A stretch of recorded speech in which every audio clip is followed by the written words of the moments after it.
जटाटवी गलत जल प्रवाह पावितस्थले गलेव लंबे लंबिताम भुजंग तुंग मालिकाम डमट डमट डमन निनाद डमर वयम चकार चंड तांडवम तनोतु न शिव शिवम। और इतना ही सुंदर पूरा एक शिव तांडव स्तोत्र लिखा रावण ने।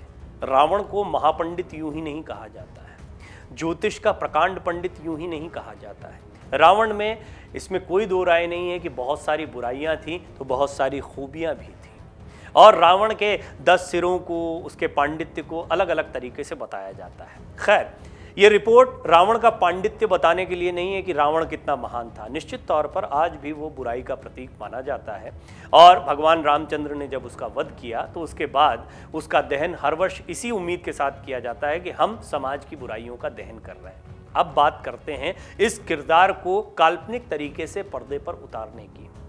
जिस शिव तांडव स्तोत्र की कुछ पंक्तियां मैंने आपको सुनाई, कई मंचों पर अरविंद त्रिवेदी, जो रामानंद सागर की रामायण में रावण बने थे, वो गाते हुए सुनाई देते थे। भगवान शिव के उपासक थे, वो रावण के किरदार में बहुत खो गए थे। खास तौर पर उसका पांडित्य वाला जो हिस्सा था उसको वो काफ़ी मानते थे।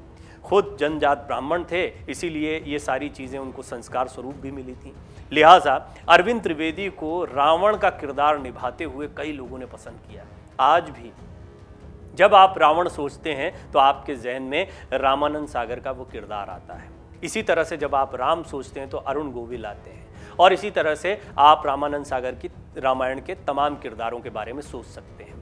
इसकी वजह लोकप्रियता भी है। अभी हाल में हमने देखा, कोविड के दौरान जब रामायण को दोबारा प्रसारित किया गया था, उस दौर में भी ज़बरदस्त टीआरपी मिली। किसी और कार्यक्रम को इतना नहीं देखा गया जितना रामानंद सागर की रामायण को देखा गया।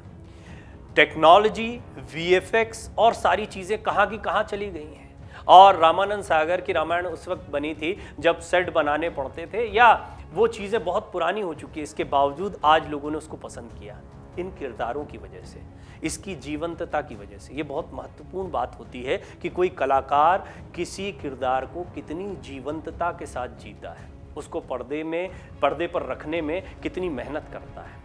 आप बात करते हैं कि ये रिपोर्ट भाई क्यों याद आ गए रामानंद सागर, क्यों अरविंद त्रिवेदी याद आ गए।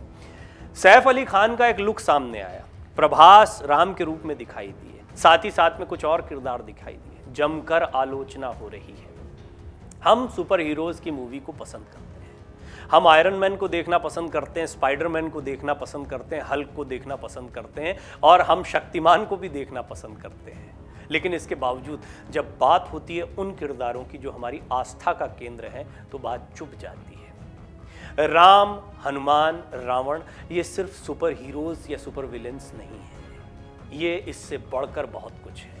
आज भी मंदिरों में कई जगह पर आपको अरुण गोविल की तस्वीर मिल जाएगी, और इसकी बहुत बड़ी वजह है, दारा सिंह को आज भी हनुमान जी के रूप में कई जगह पूजते हुए लोग मिल जाएंगे। आज भी अरुण गोविल के पांव छूते हुए लोग आपको मिल जाएंगे। क्यों? क्योंकि वो आस्था ये किरदार जगा पाए लोगों के भीतर, उन्होंने पर्दे पर उस किरदार को जिया। लेकिन जैसे ही सैफ अली खान अपने एक अलग किस्म के लुक में दिखाई दिए, जिसमें उनकी दाढ़ी दिखाई दे रही, सवाल उठने लगा कि आप खिलजी या तैमूर लंग को दिखाना चाहते थे या महापंडित रावण को। रावण बेशक विलेन है, रावण बेशक कई बातों में बुराइयों का प्रतीक है, लेकिन इसके बावजूद रावण के किरदार को जब अरविंद त्रिवेदी रामानंद सागर में निभाते हैं तो वो कई चीज़ों को जस्टिफाई करते हुए दिखाई देते हैं। या मंदोदरी और उनका जो संवाद होता है उसमें रावण का पांडित्य भी झलकता है। वो कहते हुए सुनाई देते हैं कि अगर मुझे मारने के लिए श्री हरि ने या विष्णु ने अवतार लिया है तो ये भी बड़ी बात है कि मुझे श्री हरि मारने वाले हैं। ये बात रामानंद सागर की रामायण में भी बताई गई, और यही बात जो है आपको पढ़ने को भी मिलती है। वाल्मीकि रामायण बहुत विस्तृत है, उसके बाद में फिर बाबा तुलसीदास ने रामचरितमानस को भी लिखा। लेकिन मैं हमेशा कहता हूँ, कई रिपोर्ट्स में आपको कहा है कि वाल्मीकि रामायण को अवश्य पढ़ना चाहिए। वो मूल चीज़ है जहाँ से सारी चीज़ें निकली हैं, बहुत सारी कथाएँ हैं उसमें, बहुत सारी ऐसी बातें हैं जो रामचरितमानस में भी आपको पढ़ने को नहीं मिलती है। इस ज्ञान का जब अभाव होता है, वीएफएक्स जब सर पर हावी हो जाते हैं, और थोड़ा यहाँ की मूवी थोड़ा वहाँ की मूवी, इन सारे वीएफएक्स इफेक्ट को मिलाकर एक नई बाहुबली बनाने का प्रयास किया जाता है, तो वही होता है जो आदि पुरुष में इस वक्त देखने को मिल रहा है। सोशल मीडिया पर इसकी जमकर आलोचना यूं ही नहीं हो रही है, दरअसल रावण का किरदार जो है वो ख़ास तौर पर लोगों के निशाने पर आ गया। इसकी बहुत बड़ी वजह है दशहरा है, रामलीला का समय चल रहा है और शायद आदि पुरुष का टीज़र रिलीज़ करने का ये एक बेहतरीन मौका समझा गया। इसी के साथ में उसके ट्रेलर्स भी सोशल मीडिया पर वायरल होने लगे, लेकिन लगभग ज़्यादातर लोगों को इसमें कमियां ही कमियां दिखाई दी और कमियां हैं भी। इसमें चाहे ड्रेसिंग सेंस हो, चाहे रावण का किरदार निभाते सैफ अली खान का लुक हो, या राम बने प्रभास का लुक हो, या हनुमान जी जिनके किरदार के बारे में अभी बहुत ज़्यादा जानकारियां लोगों को नहीं है, वो भी लोगों को भा नहीं रहा है। इसकी बहुत बड़ी वजह है कि इसमें वो जीवंतता नहीं दिखती है। आधुनिकता के साथ साथ में इफ़ेक्ट्स डालने के चक्कर में इतना बदल कर रख दिया गया है इन किरदारों को कि ये किसी को हजम नहीं हुआ है। हालांकि फिल्म कैसी बनी है, फिल्म को मनोरंजन के लिहाज से क्या बनाया गया है, तो आने वाले समय में पता लगेगा। क्या इस टीज़र के बाद, क्योंकि अभी फिल्म का प्रोडक्शन निश्चित तौर पर पोस्ट प्रोडक्शन अब भी जारी होगा, इसमें कुछ बदलाव होते हैं, क्या इसी चीज़ को जज करने के लिए टीज़र्स रिलीज़ किए गए थे, ये सारी बातें जो हैं अभी कहना बड़ा मुश्किल है। लेकिन फ़िलहाल इस टीज़र को देखने के बाद, ट्रेलर्स को देखने के बाद में लोगों का रिस्पॉन्स यही बता रहा है कि उन्हें आदि पुरुष में भगवान रामचंद्र की जो कहानी दिखाई जा रही है, रावण का जो किरदार दिखाया जा रहा है, वो पसंद नहीं आ रहा है। क्या ये धार्मिक भावनाओं को आहत करता है? निश्चित तौर पर अभी जितनी बातें मैंने कही उसके बाद ये अंदाज़ा लगाना बिल्कुल सही लगता है कि कहीं ना कहीं लोगों की आस्था पर इस तरह की चीज़ें चोट करती हैं। आप एक बेहतरीन प्रयास कर रहे हैं, मूवी प्रोडक्शन के लिहाज से तो कर रहे हैं, लेकिन आप काल्पनिक किरदार भी बना सकते थे, या जैसा मैंने आपको सुपर हीरोज़ की कई मूवीज़ का जिक्र किया, करते हैं। मार्वल्स कॉमिक्स चल रही हैं, कॉमिक्स को आप फिल्मों की तरह जब पेश करते हैं तो कितनी ज़बरदस्त सफलता मिलती है। ये मार्वल ने दिखाया है, DC ने दिखाया है। तो इसी तरह के प्रयास अगर भारत में करने हों तो ये किया। बाहुबली एक बहुत अच्छा प्रयास था। बाहुबली जब हिट हुई तो उसके बाद में ये माना गया कि VFX हो या काल्पनिक किरदार हो, उसको बहुत खूबसूरती से पर्दे पर रखने का प्रयास किया गया और SS राजामौली ने वो कर दिखाया जो अभी तक कोई भारतीय निर्माता निर्देशक नहीं कर पाया था।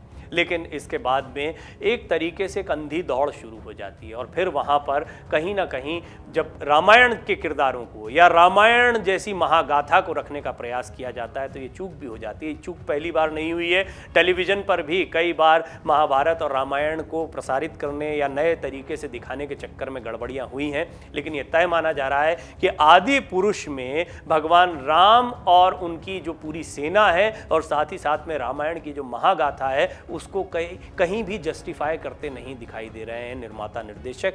खास तौर पर रावण से बड़ी शिकायत है, या रावण का किरदार निभाने वाले सैफ अली खान के लुक से बहुत शिकायत है।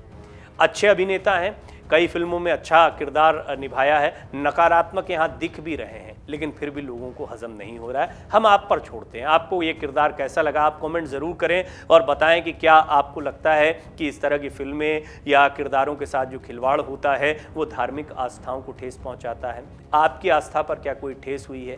आपको ये ट्रेलर देखकर क्या कुछ लगता है? क्या आपको लगता है कि रामायण को इस नए तरीके से आप देखना चाहते हैं? ये सवाल मैं आपके सामने छोड़ता हूँ, आप अपने जवाब ज़रूर लिखें। लेकिन ये तय माना जा रहा है कि आने वाले दिनों में इस रिस्पॉन्स के बाद शायद फिल्म के निर्माता निर्देशक इसमें कुछ बदलाव करने के बारे में सोचें। डाउनलोड करें अमर उजाला ऐप और पाएं खबरें लगातार। अगर आप ये वीडियो YouTube पर देख रहे हैं तो हमारे चैनल को सब्सक्राइब करें और बेल आइकन को दबाना ना भूलें। अगर आप Facebook पर ये वीडियो देख रहे हैं तो हमारे पेज को लाइक करें।